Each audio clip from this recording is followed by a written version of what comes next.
Hey everyone, either welcome back or welcome to my channel. And in today's video, I want to talk about why the IIH headache is basically not really that equal to migraines or normal headaches.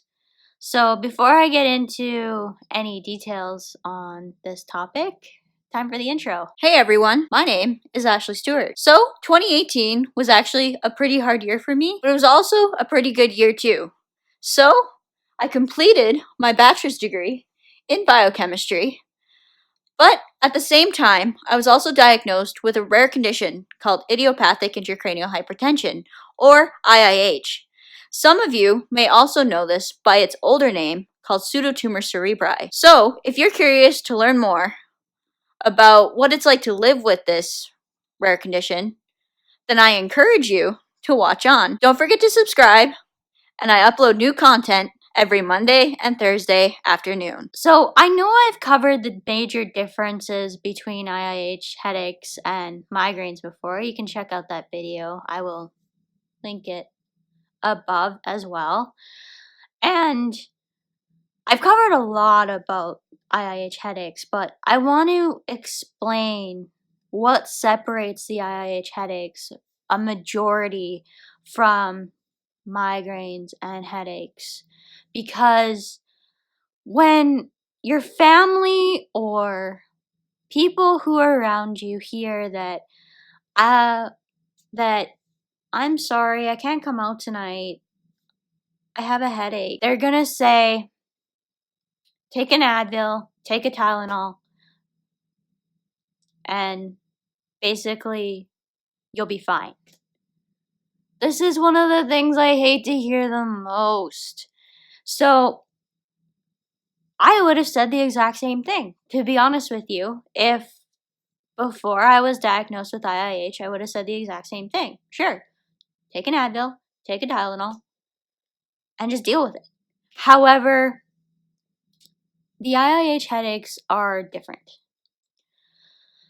So I've gone over what it feels like when I'm getting an IIH headache, how they differ, but I haven't really tried to separate the IIH headaches in this particular way that I want to, how I wish I could react to somebody when they give me this answer to say, I'm sorry, I can't go out tonight. I have a really, really bad headache. Because as I have said, the definition, or no, the term headache really doesn't describe IIH headaches very well. They're described as some of the worst headaches that you will ever experience. I don't know about that, as I had a low pressure headache after I had a lumbar puncture, and I think it was worse. Because of this, I don't know if I want to classify this as the worst headache, but they're definitely ranked. If we were to rank it on a scale of 1 to 10, like what they do for pain, which I don't want to get into the pain scale because I'm going to go on a rant. I hate the pain scale. But if we're going to rank it from like a 1 to 10 kind of thing, IIH headaches would be a 9.5. I know there's not halves on the pain scale, but there should be. And I think I would rate the post-lumbar puncture headache that I had 48 hours after my lumbar puncture at about a 10. So they are very equal, being that this isn't a logarithmic scale either. So, sorry, I had to nerd out there for a second. They are very equal. I'd even say that IIH headaches may be about 9.75 out of 10 or 10 out of 10. This isn't equal to the pain scale, so this isn't where it falls on the pain scale, but you get the picture. With IIH headaches, you get a multitude of other symptoms too. I'm going to use the two ways that I like to describe an IIH headache to people who have never experienced one. The first one is, it is like my head is trying to give birth to my brain through the back of my head. Or basically through the base of my neck is what it feels like. The second one is, it's like someone is reaching into my head and literally squeezing it. Squeezing my brain as tightly as they can. That's the two ways that I like to describe it. The second one is kind of earlier on in the IIH headaches. It's kind of earlier. So it's kind of, so I've said it starts with an intense eye pain where your eyes feel like they're basically gonna pop out of your head, is how I want to describe that. And then the second one is it feels like your brain is getting squeezed on the inside. It is the weirdest feeling because no one is squeezing your brain, but it's like somebody is reaching in and just squeezing as hard as they can. As it starts to go down the back, basically, it feels like someone, or it feels like your head is trying to give birth to your brain out the back of your neck. And this is when I start to experience the pressure down the back of down my back, basically. It's a major, major headache, but it'll concentrate, like I said, in that really, really sore spot. And I still don't like to have people touch it, even though it's not as bad as it used to be, just because my symptoms have been fairly good and my condition seems to be doing fairly well.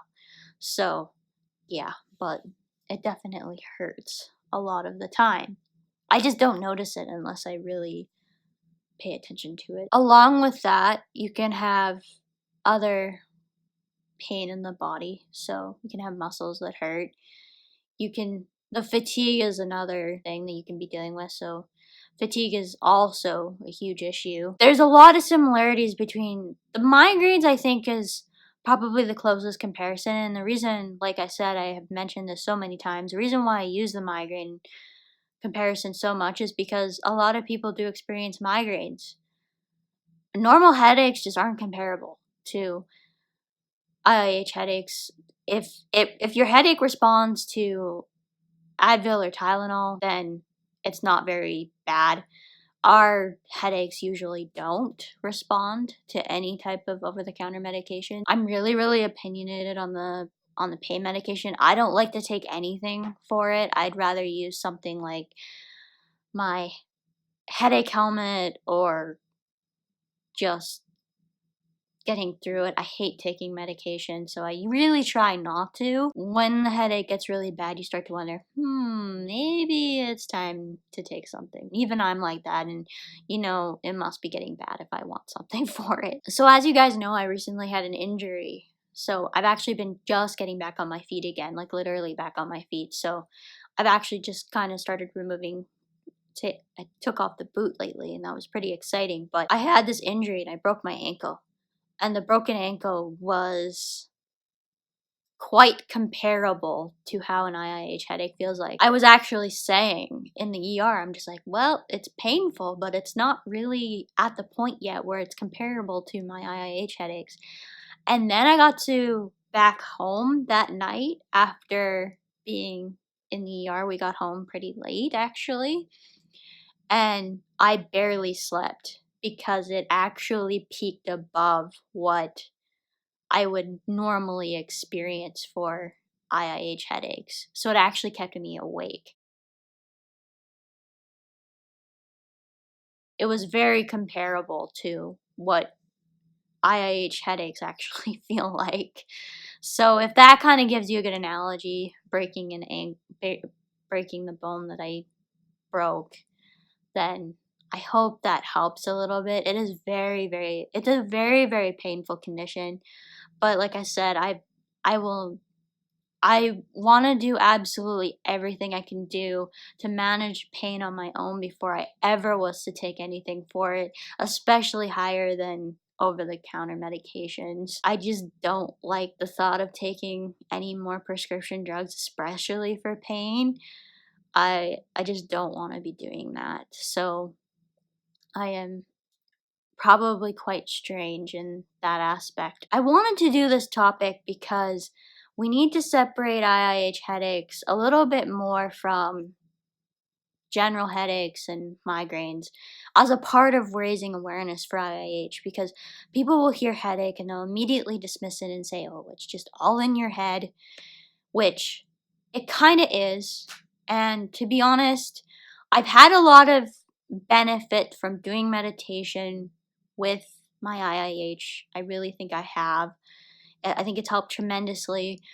It'll be a little bit of more time before I know for sure, because I haven't really been dealing with some of the things that I was dealing with beforehand when my IIH was quite bad. And plus, being now down in weight, that helps immensely too. But it's a part of my lifestyle changes that I've adopted the meditation. And if it's another thing that'll help with my IIH, that's fantastic. So I've taken the approach to meditation kind of like I did initially to the weight loss. So I'm doing this for more for myself, but if it helps out my IIH, that is fantastic. And I honestly think it has just as much as losing the weight, making sure that I limit my salt intake for the day, and watching the amount of calories that I eat, making sure that I'm eating as healthy as I can, and all of that. I think that the amount of effort that goes into this has been tremendously helpful for me. But it may not be for everybody, obviously. We all have, I think, a different severity. And like I said, I think mine is fairly mild. And now it probably definitely is mild. And if it's still there, it's probably mild because of everything else that I'm doing. So I just don't want to gain weight again. So a lot of the lifestyle changes have been, I don't want to have to lose weight again because it's hard losing weight. If you have anything that you guys would like to add to the video, don't hesitate to leave a comment down below. And as for now, that's it for today.